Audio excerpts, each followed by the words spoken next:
o setor de energia vive uma transformação histórica. A expansão das fontes renováveis, a digitalização, a urgência climática e o avanço de novas tecnologias estão redefinindo profissões, cadeias produtivas e o próprio papel do Brasil no cenário global. É um movimento profundo que exige uma nova geração de profissionais preparada para atuar em um ambiente cada vez mais complexo, dinâmico e integrado.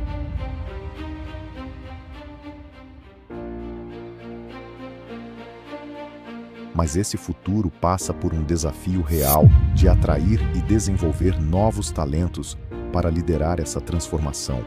Formar pessoas deixou de ser uma escolha, tornou-se uma necessidade estratégica para viabilizar a transição energética no país.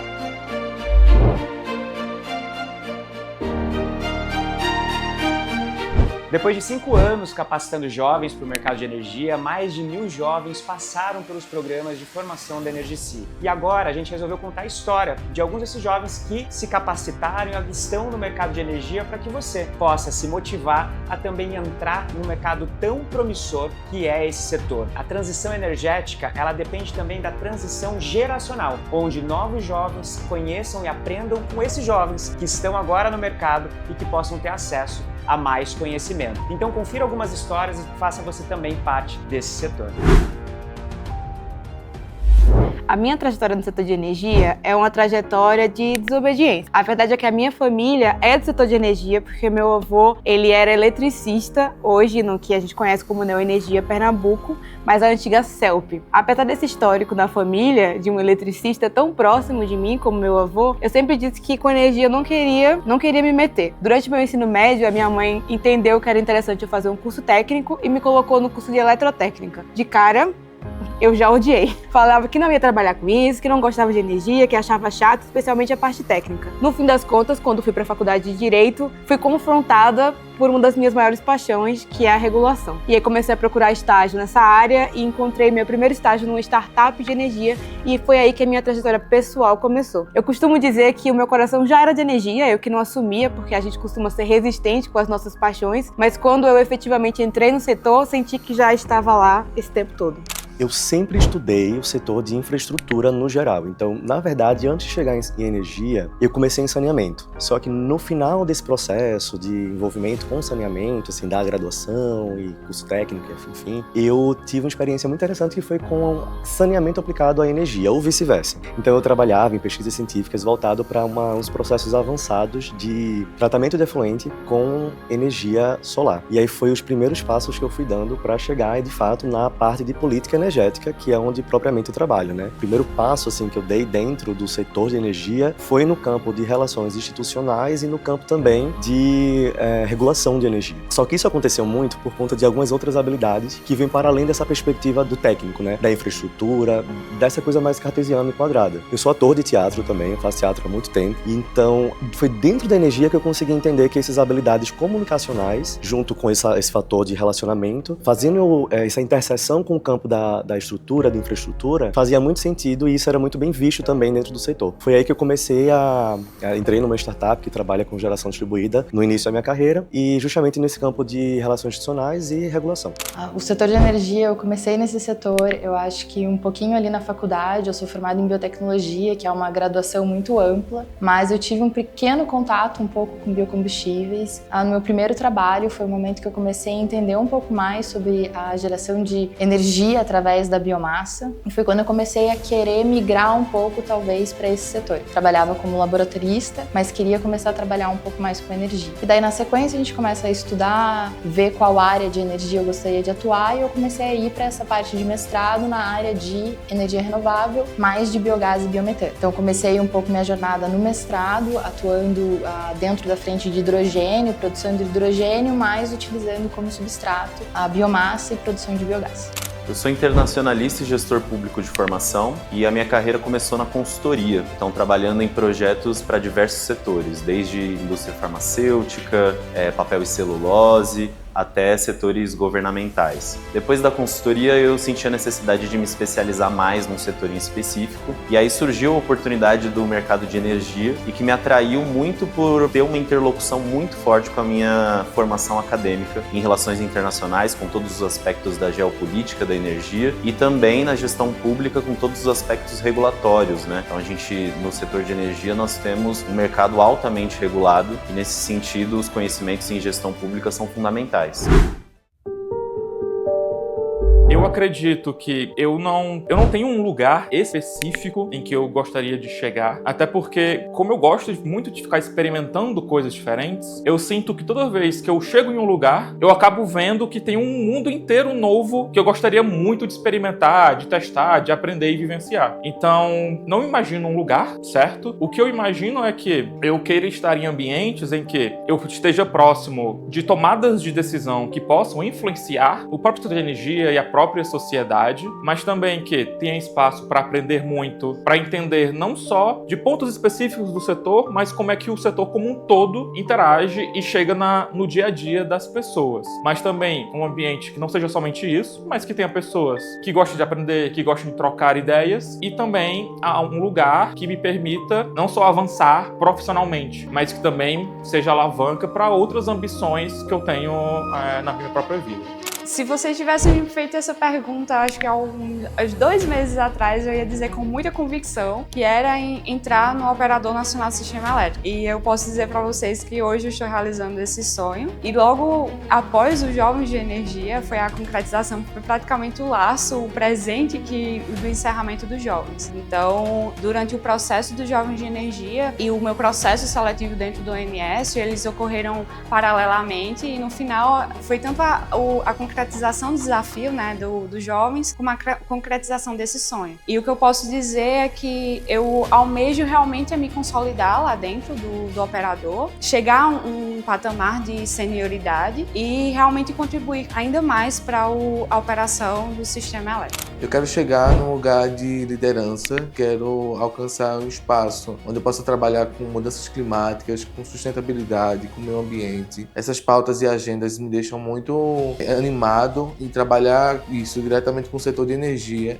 Faz eu enxergar a possibilidade que a gente tem, de tendo em vista que o setor de energia é um setor que tem muitas problemáticas ligadas a essa questão de geração de resíduos e essa questão de geração de efluentes e poluentes no meio ambiente. Como eu sou do Pará, eu acho que um dos meus objetivos no setor é trabalhar na margem equatorial, porque eu acho que vai gerar um desenvolvimento muito grande para a região, assim como gerou no Rio de Janeiro. Tem questão tanto estrutural quanto cultural, né? Uma região bem rica, mas ela ainda tem muita desigualdade e o meu objetivo é trabalhar para reduzir essa desigualdade na região norte do país. Eu acho que o principal seria a questão de resiliência e pegar toda a minha parte técnica e traduzir para a parte mais, assim, uma linguagem mais acessível. Então, assim, é justamente essa questão de não desistir nos obstáculos, tentar buscar soluções inovadoras, tentar trazer a sociedade como um todo para as soluções que a gente precisa desenvolver atualmente para os problemas. Então, acredito que essas são as minhas maiores habilidades. As habilidades que eu entendo que são básicas são habilidades técnicas.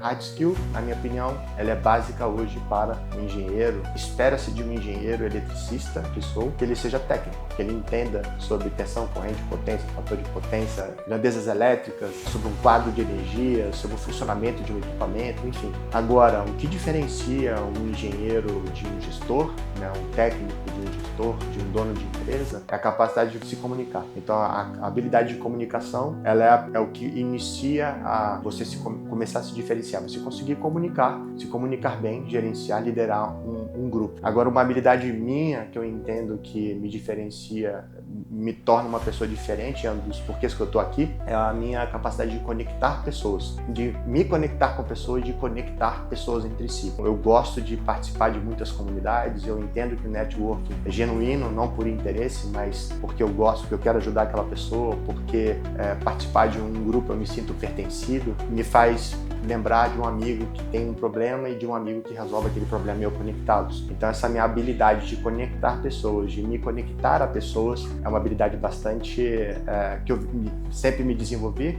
Atualmente, como eu faço engenharia de energia e estou estudando, um dos meus projetos de pesquisa é na área de geração. A gente analisa como a complementaridade pode ajudar, auxiliar essa questão de mercado, essa questão de tomada de decisão. Então, o que me destaca é justamente essa área de investigação, principalmente na área de dados, análise de dados. Então, é um conjunto de dados maçante, enormes, porque a gente pega dados a horários para estudar essa complementaridade de fontes que a gente pode ter no Brasil, seja ela solar, hidrelétrica, eólica. Então, uma habilidade que me destaca é conseguir utilizar esses dados a favor de tomadas de decisões. Eu creio que, na minha opinião, as habilidades principais do setor de energia sejam 3. Isso no setor de energia, principalmente a curiosidade, ser curioso, ir atrás de informações, porque é um setor que se inova diariamente, ser entusiasta, então um setor que está cada vez mais precisando de pessoas e jovens que acreditam que é possível mudar, e nesse sentido ser otimista. Então seja curioso, seja otimista e seja entusiasta no setor e que possa realmente acreditar que existe um futuro e esse futuro está acontecendo agora. O que eu quero me especializar ainda mais, aprofundar mais no conhecimento técnico dentro do setor de óleo e gás, que é o setor de onde eu vim, de onde eu nasci, mas também conhecer outros setores dentro do setor de energia, mas principalmente a integração entre um setor e outro. A gente não pode tratar o setor energético isoladamente, Então cada setor, cada quadrado dentro do setor de energia de forma mais ampla, existe uma conexão entre si e existem grandes oportunidades. Então tratar o setor do petróleo e gás junto com o setor eólico, junto com o setor elétrico, junto com o agronegócio, junto com a pecuária, enfim, é tratar a terra de uma forma transversal, não distinguir fontes energéticas. Então eu acho que essa integração energética, eu acho que isso é o grande, a bola da vez, eu acho que é o grande futuro, Quem se especializar mais, quem conseguir de fato enxergar o setor de uma forma mais transversal, eu acho que vai sair na frente. Eu queria muito aprender programação, porque eu acho que é o futuro e eu acho que eu entendo muito pouco, Eu venho de uma trajetória aí de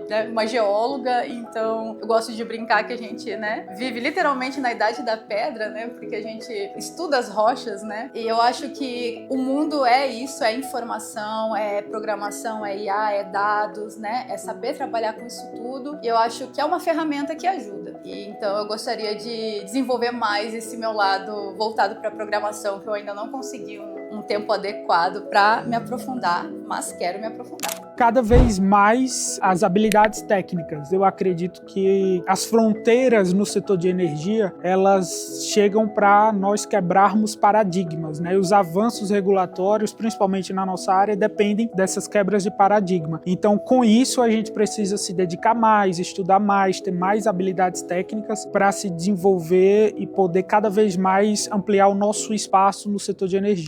Então, eu como planejadora, pesquisadora e engenheiro, eu entendo que, o meu conhecimento é muito técnico e às vezes me falta um pouco essa questão de regulação. Então, eu acho que quando a gente fala de energia, você pode ver esse assunto, Você consegue ver energia de formas totalmente diversas. Você consegue ver pela regulação, consegue ver pelo lado técnico, você consegue ver pelo meio ambiente e pelas finanças e tal. Enfim, isso me encanta muito na energia. Eu acho que quando eu vejo as formas que a gente pode enxergar a energia, eu acho que uma forma que eu ainda não consigo de fato enxergar seria da regulação. Então, eu realmente acho que me antenar mais nas leis, estudar mais, a teoria por trás seria mais interessante para mim nesse momento. A gente tem muita coisa para aprender, mas acho que a principal hoje é como manter o equilíbrio e conciliar as necessidades do setor. Então, entre a geração, a demanda, eu acho que essa é a pergunta do milhão que me faz querer sempre estudar e aprender sobre as formas, as formas corretas da gente conseguir trazer o equilíbrio econômico e sustentável para o nosso país.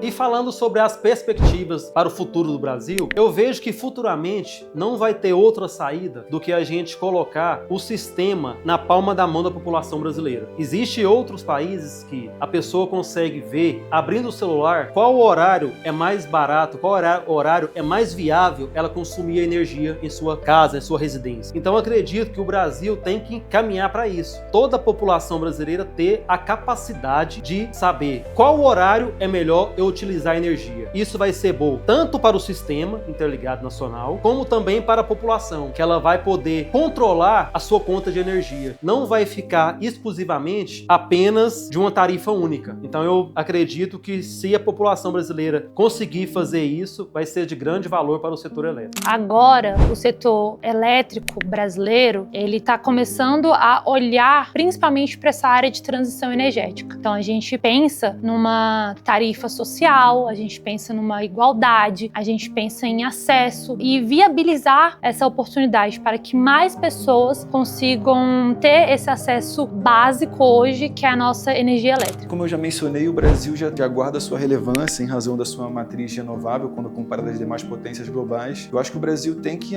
amadurecer essa postura, isso sobretudo no que diz respeito aos biocombustíveis, que é a nossa vocação, e ser esse hub de inovação a nível global, né, a exemplo da COP30, trazer essas soluções tropicalizadas e em termos de migração para essa economia de baixo carbono. Então acho que a gente precisa concatenar todas essas nossas valências assim, né, de modo a figurar, como já figuramos no cenário internacional, como esse player relevante em aspectos de carbonização. E aqui eu gostaria de inserir talvez o aspecto de ordem ambiental, né, do Brasil como um todo, floresta, sequestro, estoque de carbono. Eu acho que a gente também tem uma relevância a nível global no que diz respeito a essas práticas de fixação, remoção e compensação de carbono a nível global, o que também nos daria vantagem competitiva nos aspectos energéticos e ambientais e econômicos, por assim dizer, né? Minha perspectiva é que o futuro do setor elétrico seja cada vez mais diverso. Eu não consigo enxergar um cenário onde a gente consegue ser criativo, onde a gente consegue trazer soluções que realmente funcionem, sem trazer pessoas diversas para o setor. E quando eu falo pessoas diversas, eu quero falar pessoas negras, pessoas com deficiência, mulheres, pessoas periféricas. Eu entendo que isso é pouco sobre, vamos incluir, pura e simplesmente por incluir, mas porque essas pessoas são excepcionais. Então, quando trazemos pessoas assim para dentro do setor elétrico, eu enxergo o futuro realmente funcionar. Inclusive, se eu fosse chutar aqui, um problema hoje do setor é não ter a diversidade no DNA, é não trazer a diversidade para dentro de casa como uma ferramenta de melhoria. Afinal, por mais que a gente acredite aí que existem outras saídas, sei lá, tentar ter um pensamento criativo, a verdade é que diferentes experiências que formam pensamentos criativos. Então, para mim, o futuro do setor, o que eu espero que o setor cresça é nessa inclusão, nesse sentido também. As perspectivas, pelo menos que eu enxergo, estão muito interligadas à parte tecnológica. Então, tendo em vista os avanços da inteligência artificial, das questões tecnológicas, cada vez mais vai ampliando a necessidade de ter mais energia firme e energia que, de certa forma, seja economicamente viável. Então, por isso, eu acredito que o setor vai demandar mais mão de obra qualificada, mais preparo, mais habilidades, não só na parte de hard skill, mas como também de soft skill. Então, eu imagino que mais e mais fronteiras sendo quebradas aí, chegando no nosso país, e cada vez mais também pessoas preparadas para que possam preparar esse arcabouço regulatório que é tão necessário para o nosso setor de energia.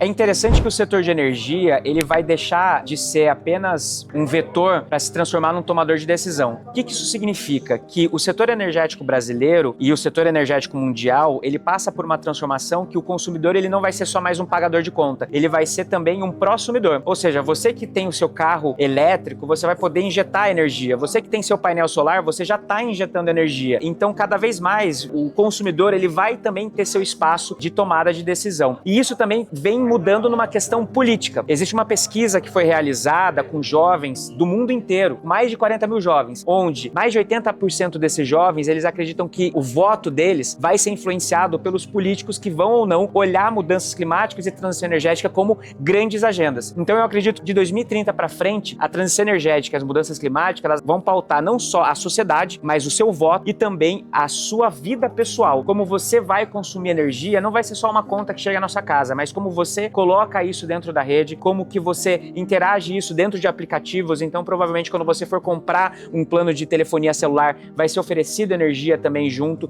Quando você for abrir uma conta no banco, provavelmente isso vai estar integrado junto com acesso à energia. E quando você for pagar a sua conta, pode ser que você também seja financeiro de outros serviços, como você pagar um seguro de vida dentro da sua conta de energia, você pagar a sua conta do Netflix dentro da sua conta de energia. Então, eu acho que vai ter uma grande integração de serviços e cada vez mais vai virar uma coisa só.